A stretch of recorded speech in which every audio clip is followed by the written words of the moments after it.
Bonjour à tous, merci de nous rejoindre pour ce nouveau numéro de Mondovision, votre émission géopolitique sur Radio J, tous les dimanches à 16h05, une émission à suivre où que vous soyez sur le site radioj.fr et sur l'application Radio J, Mondovision, que j'ai le plaisir d'animer chaque dimanche en compagnie de notre grand expert Alexandre Adler. Cher Alexandre, bonjour. Bonjour.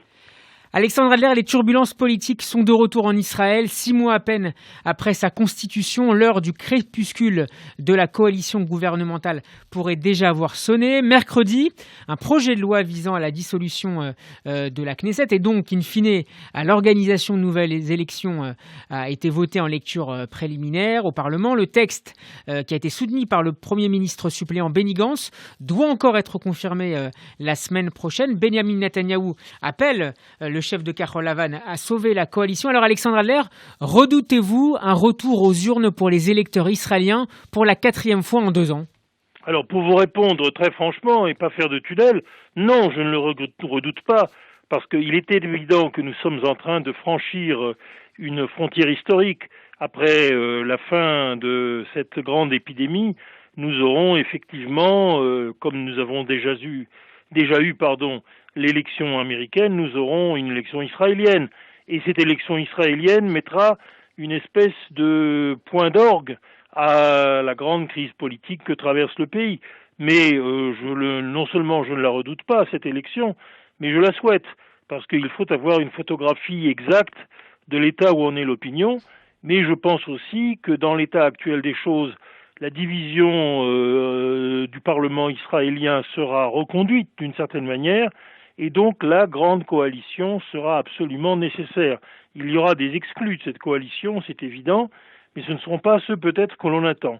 En tout cas, je suis pour ma part persuadé que, en fait, la droite et la gauche israélienne qui se sont transformées, mais la droite aujourd'hui, c'est toujours, disons, le parti que Bibi Netanyahou anime d'une manière ou d'une autre, c'est toujours le Likoud.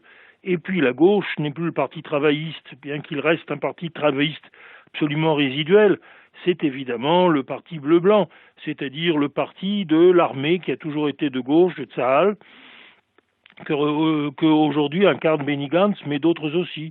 Et bien entendu aussi, à partir de là, il y a d'autres petits partis. L'ancien MAPAM est devenu ensuite, aujourd'hui, une liste judéo-arabe, peu importe. De toute façon, il y a toujours place pour une petite extrême gauche, une grande gauche modérée, une grande droite finalement modérée, et puis évidemment un parti religieux qui lui-même doit se reconstituer, mais qui est de plus en plus sioniste, de moins en moins anti-sioniste, comme l'était le vieux Agudat Israël.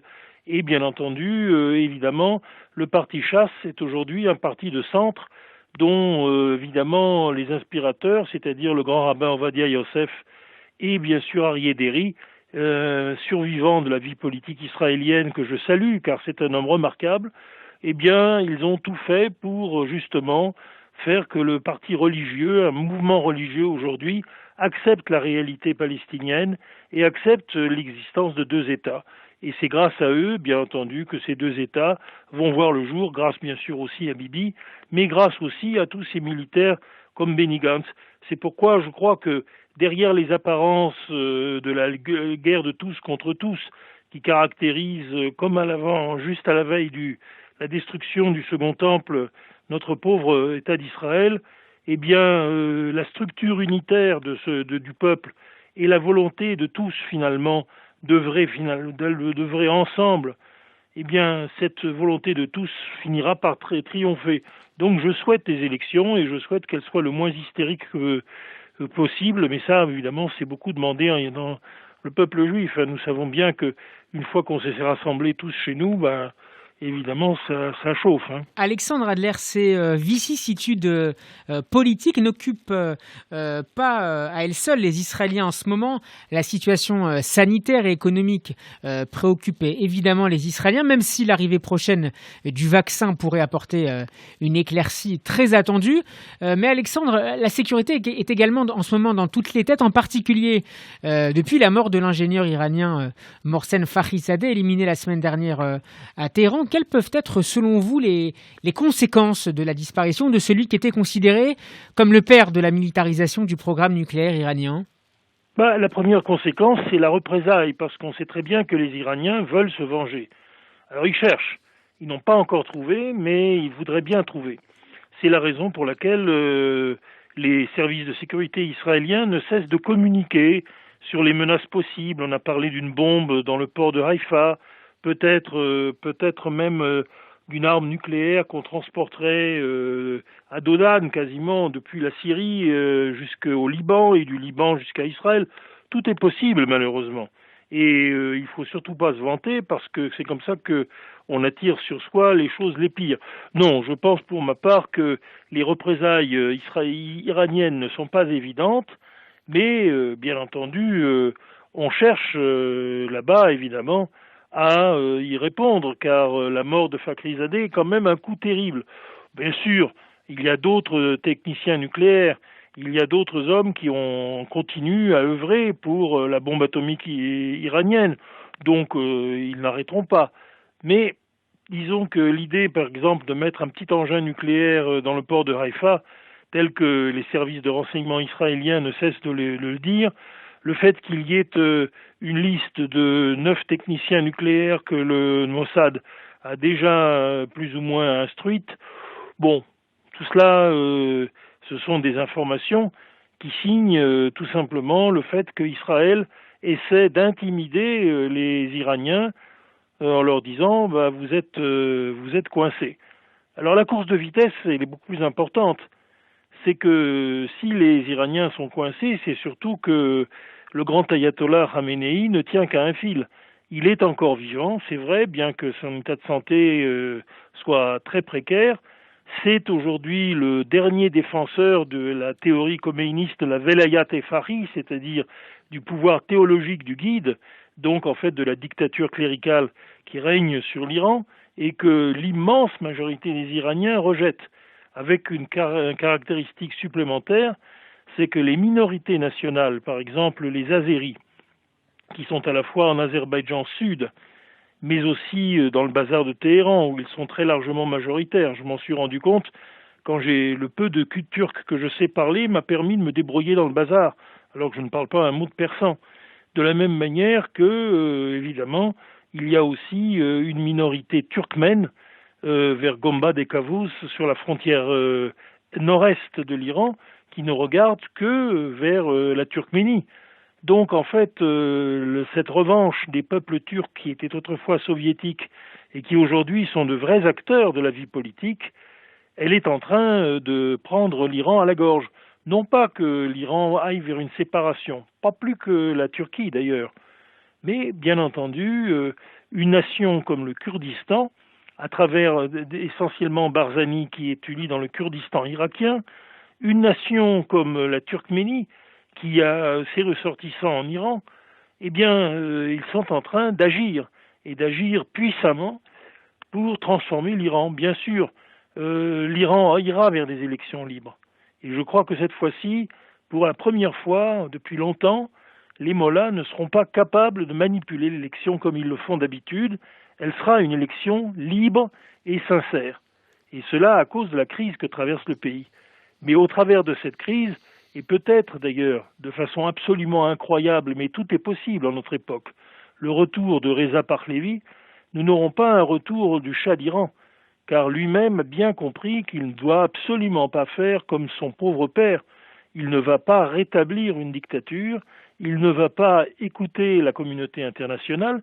Pour commencer, j'ai bien écouté sa dernière interview, il a déclaré qu'il continuerait à valider le programme nucléaire.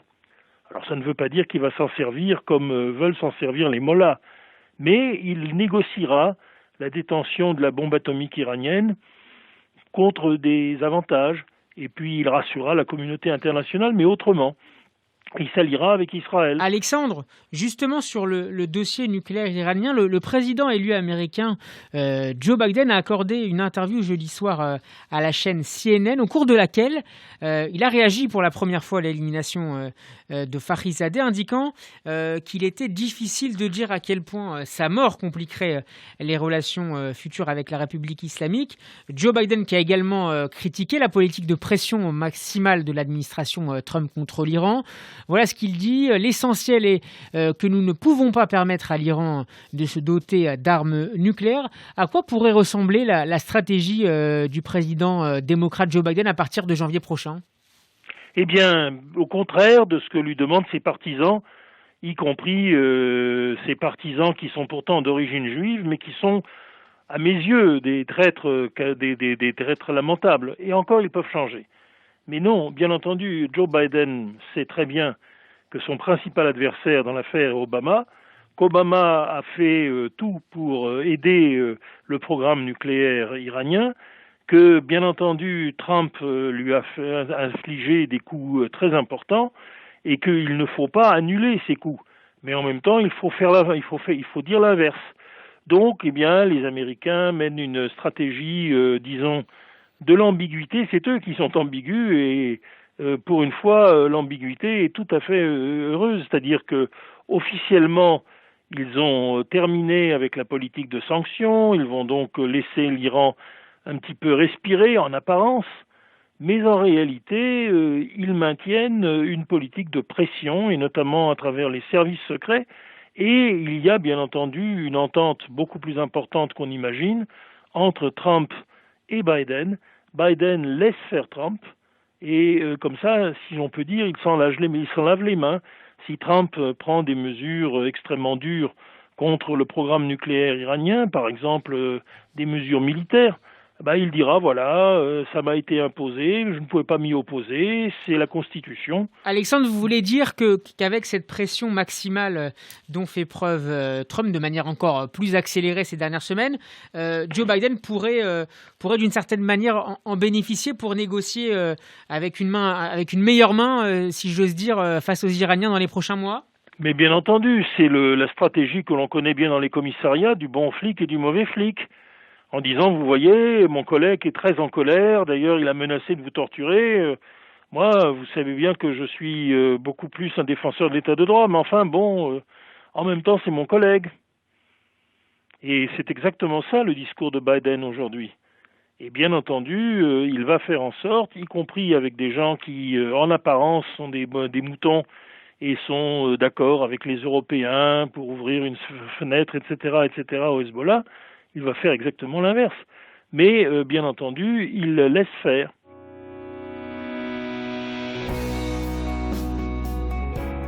Alexandre Ader, la semaine en France a été évidemment marquée par la mort de Valéry Giscard d'Estaing à l'âge de 94 ans des suites du coronavirus.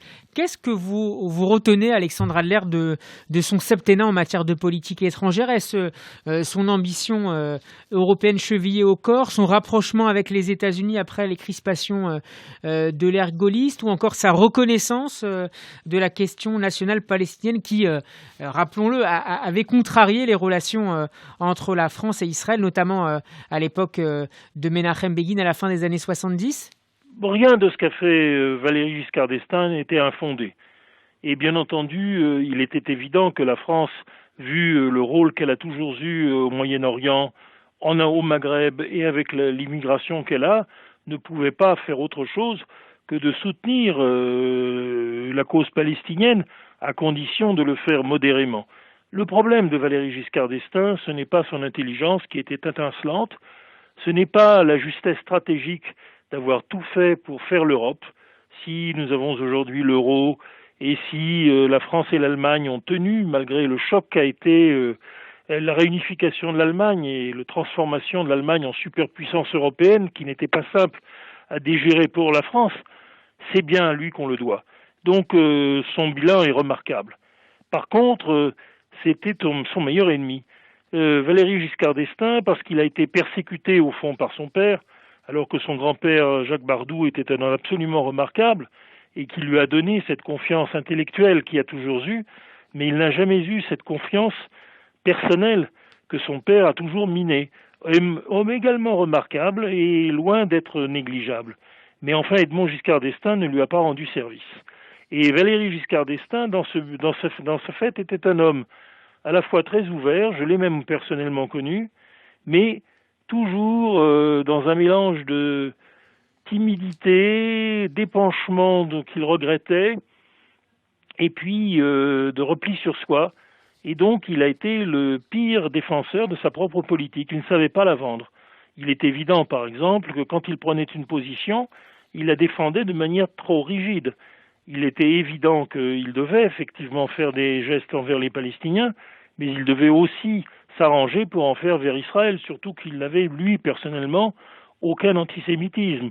Et que, par exemple, il eut, pour Lionel Stoléru, une espèce d'attachement qui est tout à fait à son honneur. Il savait très bien que Lionel Stoléru était un excellent juif et un juif fidèle. Mais il était capable de vexer, pas seulement les juifs, mais les arabes, mais les éboueurs, toutes les catégories avec lesquelles il est entré en rapport. Il était à la fois un homme très bien orienté, et souvent avec beaucoup d'esprit visionnaire et d'avance, et c'était son meilleur ennemi. Alors pourquoi travaillait-il toujours contre lui? Je ne sais pas. Mais en tout cas, les Français l'ont senti. Et ça, ni François Mitterrand, avec ses fidélités complexes, ni, bien entendu, Jacques Chirac ne travaillaient contre eux. Ils avaient, d'une certaine manière, ils étaient en accord avec eux-mêmes. Et c'est la raison pour laquelle ils n'ont pas commis les mêmes erreurs. Mais cela, c'est la tragédie de l'homme, tragédie qui maintenant est surmontée par le bilan dont on se rend compte que c'était un bilan excellent. Alexandre Adler, un mot avant de nous quitter sur cet hebdomadaire qui nous est cher et auquel nous collaborons tous les deux. Je fais référence évidemment à Actualité Juive, dont la nouvelle formule est dirigée avec brio par Alexis Lacroix. Alexandre Adler, pourquoi est-il très important à vos yeux que nos auditeurs s'abonnent à Actualité Juive?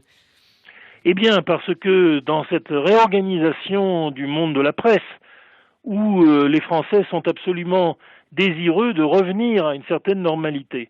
De la même façon, on va commencer par aller au restaurant, comme tous les Français l'ont fait après 1945. On avait tellement été privés par l'occupation que la première chose que les Français ont faite, c'est de faire des choses pour leur nourriture. Les Anglais, différents, ils ont gardé leur ticket de rationnement jusqu'à l'élection de la reine Elisabeth, le couronnement de la reine Elisabeth. Ben nous non. Et bien de la même manière, après avoir commencé à bouffer et aller au restaurant, la deuxième chose, c'est de lire les journaux, bien sûr. C'est de s'informer. C'est de ne plus dépendre uniquement de la presse unique que sont les chaînes de télévision et les radios. C'est d'avoir des journaux. Or, les journaux vont changer. Et il est évident que dans cette affaire, un grand journal juif, comme l'Actualité juive, qui est en train de devenir pour de nombreux lecteurs juifs, et les lecteurs juifs sont souvent prescripteurs, les livres qu'on achète, les choses dont on parle, eh bien, cette presse juive est un atout stratégique majeur dans le paysage de la presse. Et d'ailleurs, combien de journalistes juifs sont passés par là avant, je pense à mon ami Paul Amar qui a été si injustement traité, mais tant d'autres, et Alexis Lacroix en fait partie, eh bien, ont été aussi des militants de la presse juive. Et la presse juive me donne asile aujourd'hui, après avoir eu une période où j'étais quand même beaucoup plus écouté et beaucoup plus cité. Eh bien, ça, il faut rendre les bienfaits que nous avons reçus. Et il faut aider comme un joyau précieux cette presse juive, et il faut remercier toujours nos sponsors qui sont tous sacrifiés. Je pense surtout, bien entendu, à notre ami Heisenberg, qui est le fils vraiment légitime de son père, le rabbin Heisenberg, qui, grâce au travail qu'il a fait dans les médias, a été le véritable grand rabbin de France pendant très longtemps. Eh bien, oui, il faut absolument aujourd'hui aider cette presse juive et rendre un petit peu ce qu'elle nous donne. Eh bien, pour l'aider, c'est très simple. Il suffit de vous abonner, de prendre un abonnement de soutien ou d'offrir comme cadeau de Hanouka un abonnement à votre famille ou à vos amis. C'est très simple. Il vous suffit de vous connecter sur le site internet d'Actualité Juive, www.actualitéjuive.com. Le paiement est 100% sécurisé. Voilà, c'est la fin de ce numéro de Mondovision. Merci beaucoup, Alexandre Adler. On va bénéficier enfin de la révolution informatique. Évidemment. Merci beaucoup Alexandre Adler d'avoir décrypté pour nous cette semaine géopolitique. Merci à vous, chers auditeurs, de votre fidélité. Nous attendons vos messages et commentaires sur la page Facebook de Radio J. Mondovision que vous pourrez retrouver sur notre page YouTube. À dimanche prochain, Alexandre, pour un nouveau numéro de Mondovision. Merci et bonne semaine à tous.